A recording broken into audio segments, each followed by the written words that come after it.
ஆரம்பமாச்சு.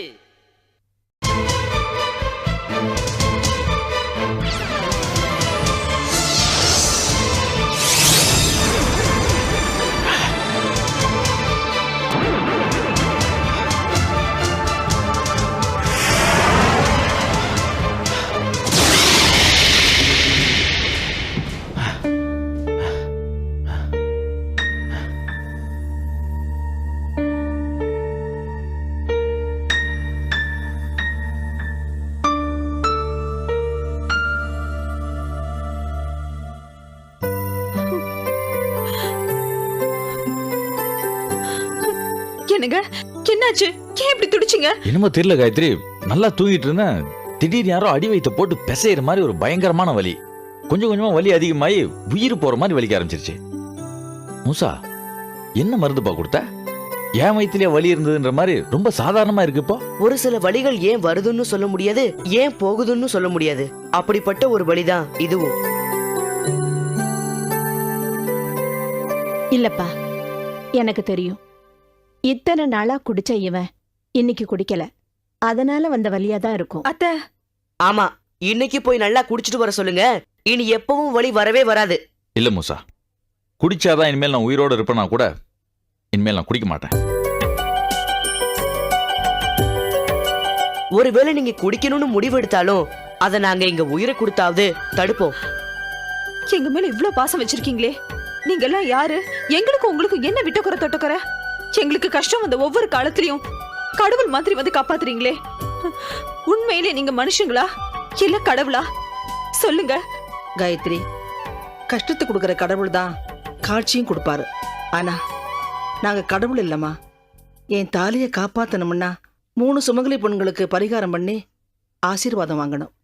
அப்படி ஆசீர்வாதம் வாங்க வேண்டிய முதல் பொண்ணா அந்த அம்மன் உன்னதமா அடையாளம் காட்டியிருக்கு. உன்னை சந்திச்சதும் உன் பிரச்சனைகளை எனக்கு புரிஞ்சுது. உன் புருஷனை திருத்தி உன் கஷ்டத்தை போக்கி உன்கிட்ட ஆசீர்வாதம் வாங்கத்தான் நாங்க இங்க வந்து குடியேறணும். அக்கா, நீங்க அம்மனை நம்பினதும் உங்க பிரார்த்தனைகளும் வீண் போகலக்கா. உங்க கஷ்டத்தையும் போக்கி எங்க பரிகாரமும் நிறைவேறணும்னு தான் அந்த அம்மன் உங்களை எங்களுக்கு அடையாளம் காட்டியிருக்கா. இனிமே விடிய போற பொழுது நம்ம எல்லாருக்கும் ஒரு புது வாழ்க்கையை கொடுக்கும். அம்மா, நீங்க என்கிட்ட ஆசீர்வாதம் வாங்க வந்த போது நான் அதை மறுத்துட்டேன். ஆனா நீங்க என் சபிக்கப்பட்ட வாழ்க்கைக்கு சாப விமோசனம் கொடுத்து என் வாழ்க்கையை காப்பாத்திருக்கீங்க. என் புருஷனோட உயிரையும் காப்பாத்திருக்கீங்க. இப்ப சொல்லுங்கம்மா, நான் உங்களுக்கு என்ன செய்யணும் சொல்லுங்க. காயத்ரி, நீ கேட்டதே என் நெஞ்சில பாலை வாத்த மாதிரி இருக்குமா. இப்ப இந்த அர்த்தராத்திரியில எதுவும் வேண்டாம்.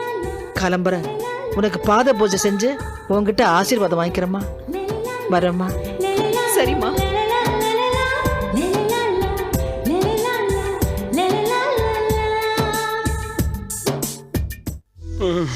குருவே, என்னாச்சு குருவே? மந்திர வளையத்தில மாட்டிக்கிட்டேன்டா மடையா. ரகுவை அழிக்க அனுப்புனதே பாதியில நிக்கும் போது மூசாவை அழிக்கிறேன் பேர் வழின்னு அனுப்பும் போதே நினைச்சேன். எதுக்கு என் வாயை துறப்பானேன்னு விட்டுட்டேன். நினைச்சேன், நடந்துருச்சு. பட்லியே, குருவை காப்பாத்து பட்லியே.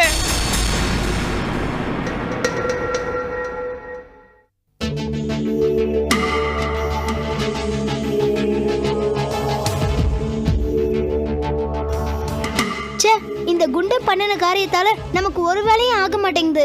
அந்த பேரரச புத கொண்டு வந்து விடும்னு நாம எவ்வளவு நேரம் தான் வெயிட் பண்றது? ஆமா, அந்த குண்டை வரட்டும். அவனை நான் இன்னைக்கு ஒரு கேள்வியாவது கேட்காம என் மனசு ஆறாது. ஆமா, அவனை என்னால மன்னிக்கவே முடியாது. ப்ளீஸ், அத நான் பாத்துக்கிறேன்னு சொல்றேன்ல.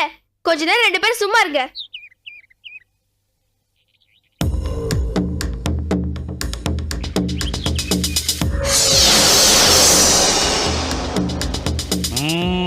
நான் சொன்னதெல்லாம் ஞாபகம் இருக்குதல்ல?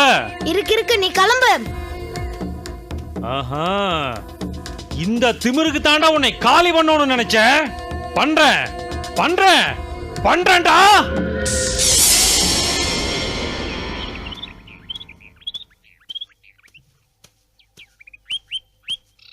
ஹாய்.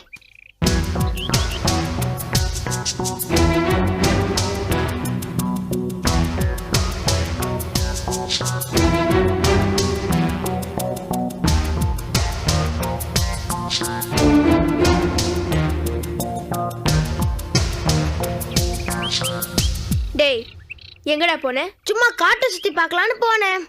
சுத்தி பார்க்கிறதுக்கு எதனா ஊட்டியா இல்ல கொடைக்கானலா? கரெக்டான காடுடா. அது எங்களுக்கும் தெரியும். நீ எங்க போனேன்னு எங்களுக்கும் தெரியும். டேய் கௌதம், உன்கிட்ட நான் என்ன சொன்னேன்? கௌரி, ஓலவுக்குலாம் எங்களுக்கு பொறுமை கிடையாது.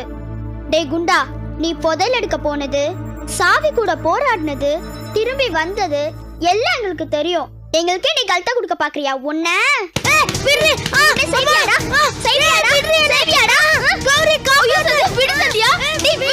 சும்மா இரு கௌரி.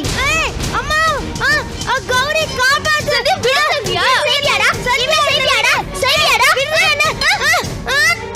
போடா கழுத.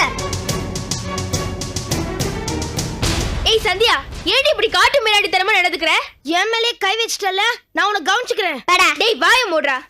எங்களை எல்லாம் விட்டுட்டு புதையல தேடி போனியே, அந்த பெட்டி திறந்திருந்தா என்ன நடந்திருக்கும்னு உனக்கு தெரியுமா? என்ன நடந்திருக்கும்? உட்கார சொல்றேன்.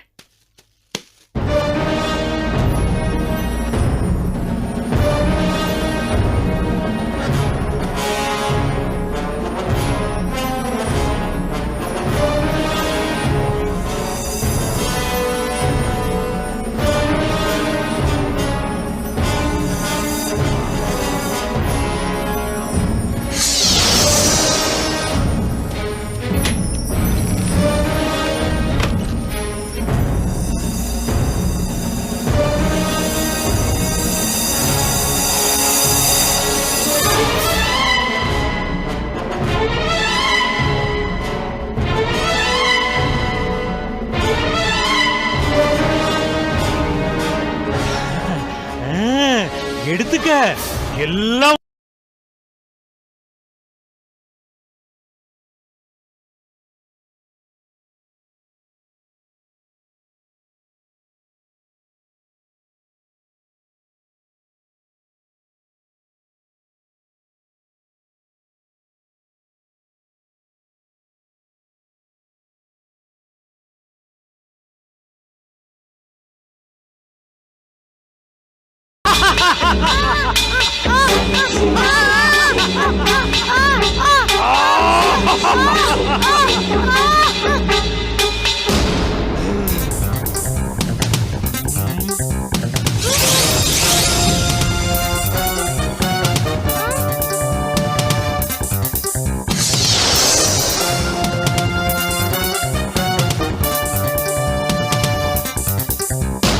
என்னடா பாலு, புதையல எடுத்திருந்தா என்ன ஆயிருக்கும் இப்போ உனக்கு புரியுதா?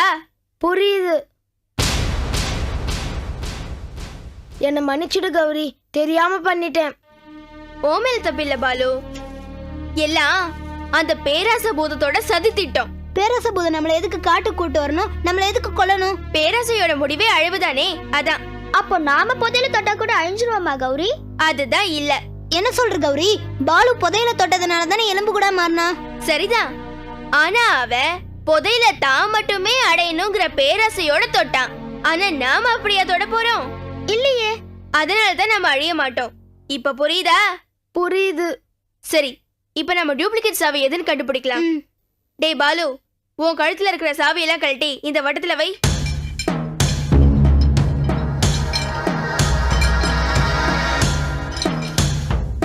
இப்ப நான் மந்திரம் போட்ட உடனே உண்மையான சாவிகள் மட்டும் என் கைக்கு வரும்.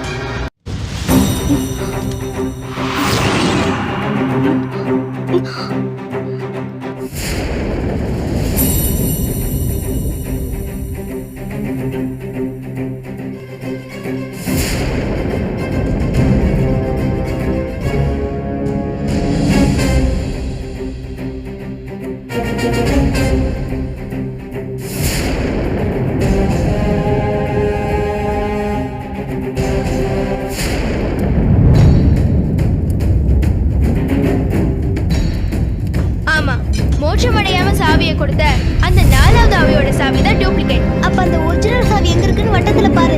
பாக்குறேன். அந்த சாவி எடு.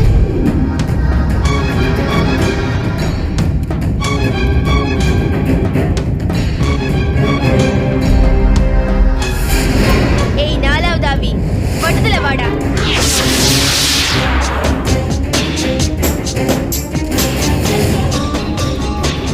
ஏய் கௌரி, என்னங்கிற? டூப்ளிகேட் சாவி கொடுத்து ஏமாத்திட்டா நீ பெரிய புத்திசாலின்னு நினைப்பா? ஆமா, நான் புத்திசாலி தான். ஒரிஜினல் சாவி என்கிட்ட தான் இருக்கு. உன்னால முடிஞ்சா வந்து எடுத்துக்க. நான் வரேன். கௌரி, சவால் விட்டுற இந்த ஆவிய ஒரு கை பார்க்கலாம். கிளம்பு. ஓ, கிளம்பலாமே, வாங்க போலாம். கௌரி, அப்ப இந்த சாவியை என்ன பண்றது? தூக்கி போட்டுட்டு வா.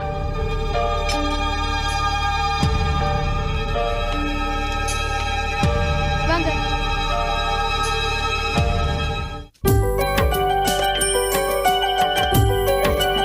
அத்தை, பூஜை ஆரம்பிங்க. சரி ராணி.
அம்மா, நீங்க சகல சௌபாக்கியத்தோடும் மஞ்சள் குங்குமத்தோடும் தீர்க்க சுமங்கலியா நீண்ட ஆயுளோடும் நெடுங்காலம் வாழணும்.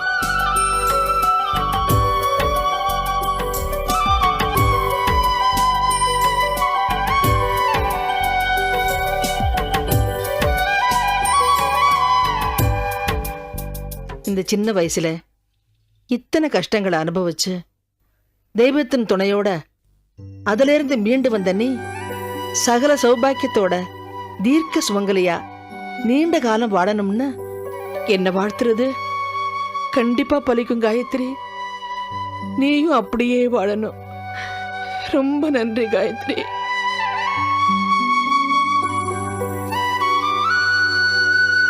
அத்தை, எல்லாம் நல்லபடியா முடிஞ்சிருச்சு. அப்ப நாம கிளம்பலாமா? கிளம்பலாம் ராணி. அக்கா, நீங்க செஞ்ச உதவிய நாங்க என்னைக்குமே மறக்க மாட்டோம். நாங்க வரோம்க்கா. வரம்மா. வரேன். வரேன் காயத்ரி. வரேம்மா, வரேங்க. வரேன்.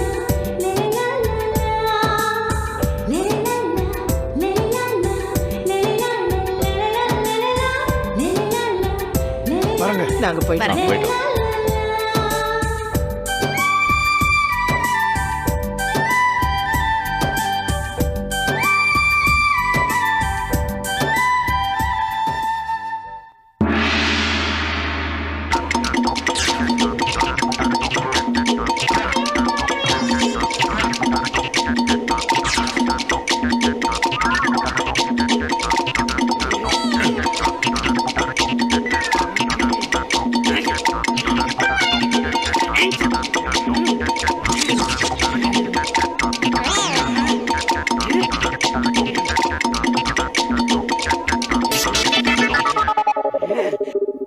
விடக்கூடாது குருவே, விடவே கூடாது.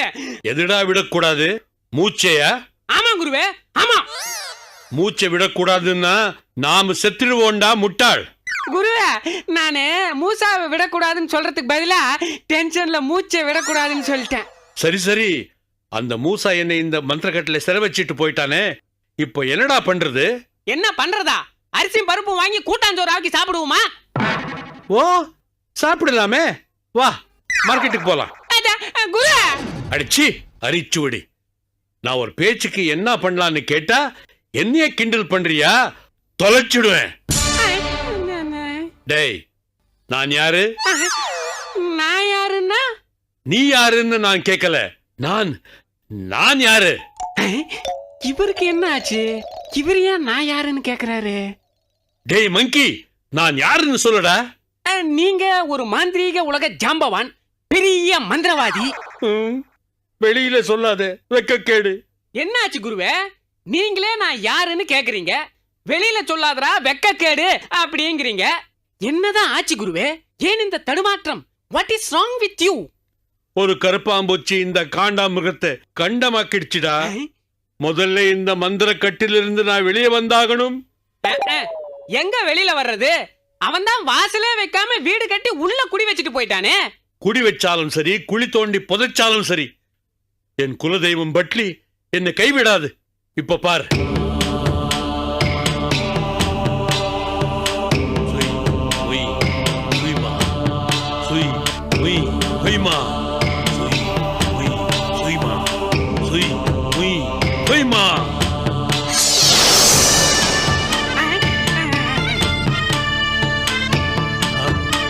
பரம்பொருளை பட்லி வந்து விட்டாயா?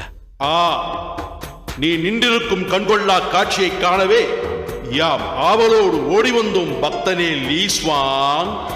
பட்லி, வாயை மூடு. என்னை பெயர் சொல்லி அழைக்கும் மறுகரையை நீ இழந்து விட்டாய். தெய்வமே, என் மீது ஏன் இந்த கோபம்? நான் இருக்கும் தைரியத்தில் நீ தோற்று தோற்று வந்து என் தோளில் ஏறிக்கொள்கிறாய். இனி உன்னை நான் அதற்கு அனுமதிக்கப் போவதில்லை. நான் தோற்காமல் இருக்கும் வண்ணம் மூசாவுக்கு நிகரான சக்திகளை எனக்கு வழங்காத நீ என் மேல் கோபப்படுவதில் அர்த்தமே இல்லை. மந்திரம் கால் மதிமுக்கால் என்பதை உணராத வரை நான் எவ்வளவு மந்திர சக்தியை கொடுத்தாலும் அது உனக்கு உபயோகப்படப் போவதில்லை.